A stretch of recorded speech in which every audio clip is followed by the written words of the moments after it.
Hello everyone, my name is Sonic Ogart and welcome back to another video. I hope you guys are all doing well, and today we're gonna begin on the final review of the Lenovo Yoga 730 15-inch 2-in-1 laptop.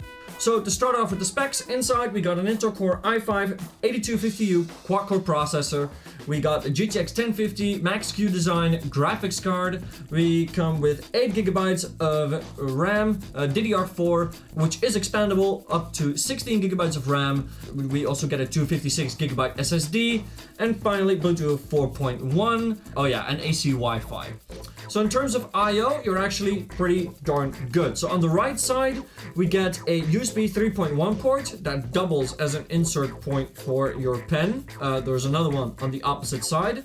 You get HDMI 2.0 and Thunderbolt 3. So that is really cool. You get Thunderbolt 3 support, so you can use an eGPU with this laptop. You can also use your external SSDs with this laptop. It's a really cool thing to have in 2018. Then, like I said, on the opposite side, there's another USB 3.1 port. There is a charge port, the headphone jack, a combo jack, and then finally there is a little reset button, it looks like, but it is like way inside the laptop. The only way you can actually reset this laptop is if you use a pin, so that is something to keep in mind if you wish to reset this thing.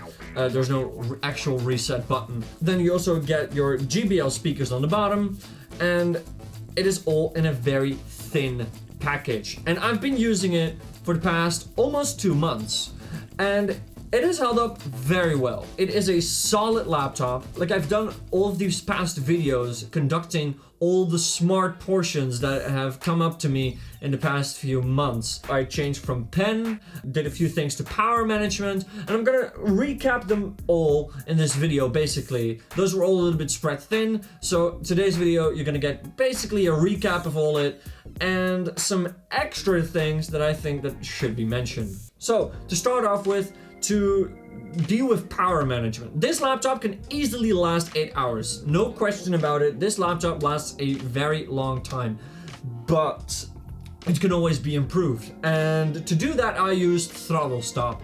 So I'm gonna show you my settings up on screen now. What Throttle Stop actually does, it is a software to undervolt your CPU. Basically, CPUs come off the factory and they get much more voltage than they actually require, which produces excess heat and not much performance in return. So by undervolting the CPU, by reducing the voltage, you're gonna reduce the heat, and therefore maybe you're gonna make it able to run a little bit longer. But most importantly, it reduces battery life, or increases battery life, reduces battery usage, sorry.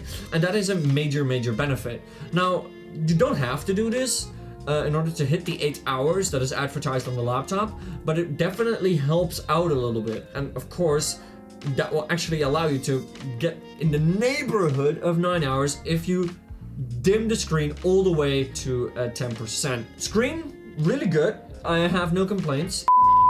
The screen does flicker whenever you turn on the Bluetooth though. I mean, it does get full of fingerprints because you're using the touch, because you're using it as a touchscreen. I'm actually having to find, or I actually started looking for many reasons to fold the screen like this, and I'm actually doing it quite often. And the same goes for presentation mode. I put this in presentation mode really often, and this is because of Netflix. So I watch a lot of Netflix, and I don't want the keyboard in the way, and I want to like limit the amount of space I'm actually using on the table or on the desk in the cafeteria.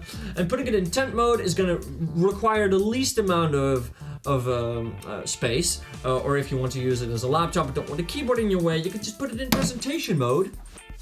You can put it in presentation mode. It looks sleek, it looks good, and you don't have to worry about any keyboard. I honestly think it's a great design. The Hinge has held up very well so far. It's still as smooth as it was at the beginning, although there is one thing that I do not know quite for sure. If we open up the laptop, the Hinge looks fine on the left side, but on the right side, you can actually see that it's connected only on one side. I don't know why this is. It's not like it's a manufacturing issue that the pin is missing or something from the Hinge, but there's this gap in here, and I don't know why it is there. It is not on the right side of the right hinge, but it is, and it's also not the case on the left hinge. but for this weird spot to have this gap is odd to me. I don't know if this has something to do with the way the laptop is designed, but I don't know, it just looks weird to me. The fingerprint sensor, also a thing to discuss.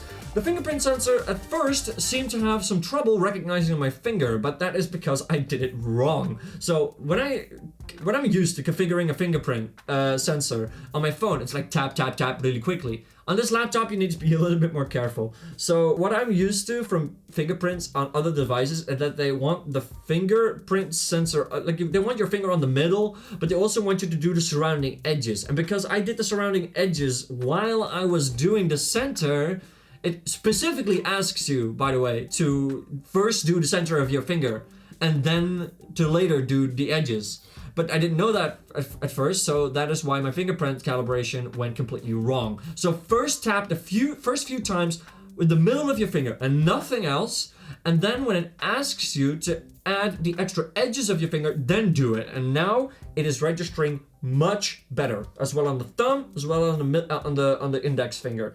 It's performing much better right now. Trackpad. Trackpad is also what I would say really good. It's smooth as hell. I love it. I think it's a glass surface. And yeah, it has Windows precision drivers, so you can do awesome stuff with this. Of course, the multitasking, switching apps, but there's also going back and forth on browsers, and of course, zooming in and out of browsers. So you can basically see this touchpad as a touch screen, well, basically the same way you would interact with a touch screen. So when I want to enlarge something on my screen, on a web browser, I would need to just pinch it on the screen, but you could also do the same thing with Windows precision drivers on the trackpad. So that's a really cool thing, and I think all laptops should have that. Windows precision drivers is the way to go. So the Elan drivers and the Synaptics drivers can go and be their business somewhere else, because I honestly love the Windows precision drivers. It's the closest we can come to the amazing Apple trackpads. The keyboard is actually a really good keyboard. I love the typing experience on it. I can type on this for hours on end. I love programming on it, apart from the smaller arrow keys. But other than that, it's a very solid laptop, and it doesn't have the weird thing, I don't know why laptops do this, but it doesn't have the weird thing where it has the power button next to the delete key. Because as a programmer, you're gonna hit an awful lot on the delete key, and if you accidentally press the power button, bye-bye your coding program. So instead the power button is actually on the right side of the laptop. And that is something to get used to. You might tap it accidentally sometimes, but you will definitely at some point get used to it. And it actually is a lot more, let's say, friendly. I mean, it does give off an LED light, which I wish you could turn off, because honestly, I would notice if my laptop was on. But yeah, it's just an indicator light. It doesn't use much power, so don't worry about that draining your battery. A few other things that I probably should mention is, well, camera. Now, even with a studio light fixed on me, it still looks terrible. Lots of noise, as you can see. But the microphone is alrightish, I would say. It could be better, could be a lot better. All laptops have this problem, apart from the Surface laptops, as far as I'm concerned, or the Surface Book. That thing is the first one to actually get a proper Sony sensor in the webcam compartment. But yeah, other than that, it's a very solid laptop. Temperatures so far have been really good. So when this thing is battery plugged and you are just doing your documents, it is passively cooled. The fans do not spin up at all. When you plug it in, it automatically turns the fans always on, just to deal with the heat from the battery, immediately converting it back to energy for the laptop. That is just a way to deal with heat from the battery. But then the fans turn on, and of course when you're doing intensive tasks. But other than that, it basically stays silent. It's a passively cooled laptop. But, well, not really. It sounds like a passively cooled laptop, but it actually has two fans. It has two grills on the back, and it has two fans in each one. Or one fan in each one, sorry. And they work together to cool the GPU and the CPU and the soldered-on RAM together. Either that or it was the VRMs from the graphics card that were under that portion. I did a disassembly video, and there we could see that the heat spreader actually went further than the graphics card and the CPU. I'm not sure if it's the VRMs or the RAM. I wouldn't know, but I don't feel like taking it off right now. maybe in a year or two when I'm gonna repaste this thing with some new thermal compound, what I basically do with all my devices once they get at a certain age. The finish on the laptop, by the way, I love it. It's aluminum, it looks slick, it looks professional, more importantly. So no gamery looks. It also has the backlit keyboard, so if you're working at nights, that is awesome to have. One thing that did happen to me though, I don't know how, but I got 2 scratches on the top portion of the laptop, which I think is very unfortunate. I don't know how it happened, but it just happened. I think I went past a metal object or something, or it could have actually been a metal object. Well, okay, it has to be a metal object, but there's something you have to keep in mind. The screen holds itself to the laptop with magnets. Because it closes with magnets, these are actually some very powerful magnets that are in here. So there's one, as far as I know, from the left of the trackpad, and on the right, below the fingerprint sensor. And I think it has something to do with the speaker unit, or at least I thought. But then, of course, I was like, okay, wait a minute, this laptop closes like so, and then it clicks into place. Yeah, it's magnets. So try and keep metal objects away from the edges of your laptop, because it will stay there, stuck. And this is aluminum, it's not the strongest material in the world, so basically any other metal can scratch this laptop. So be careful with your coins, because it is gonna stick to this thing, and it's not gonna let go anytime soon. Same goes for the screen along the edges here at the top. Don't put coins or anything near that, because it is magnetic and it's gonna stick there no matter what you throw at it.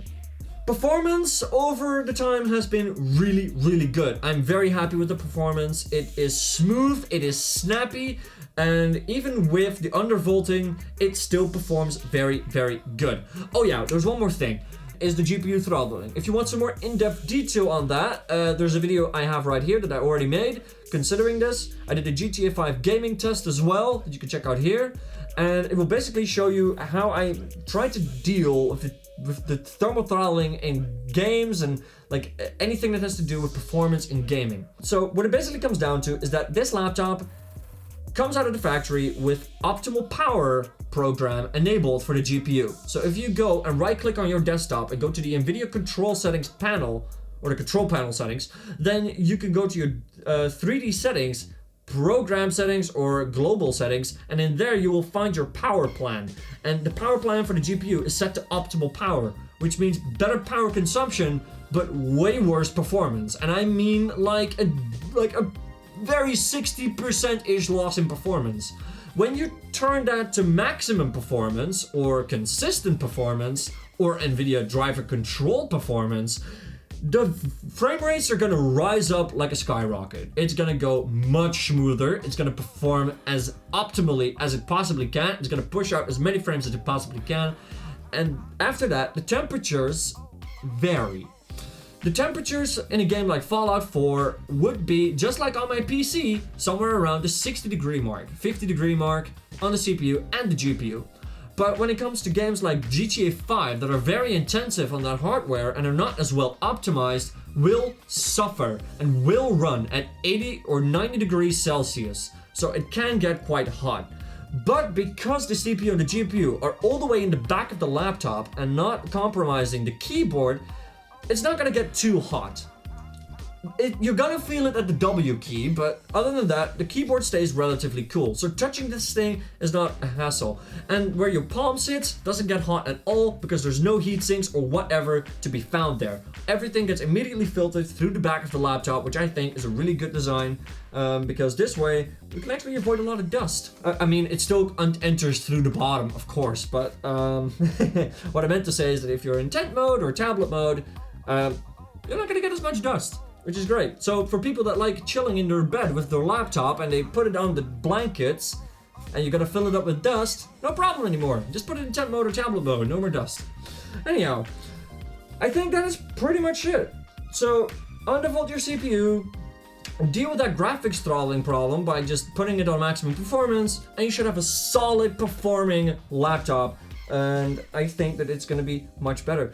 There's also that I compared this laptop to the XPS 15, and I'm proud to say that I made the right call for getting this laptop, because right as I was thinking about making this video, I got a message or a comment on the video, and it said that he had a XPS 15, which he is now having on the kitchen table, ready for a refund because the keyboard or the trackpad is not as good as he would like. The screen was underperforming, there was backlight bleeding, and yeah, lots of blue screens of death with driver issues, which XPS laptops are just known for.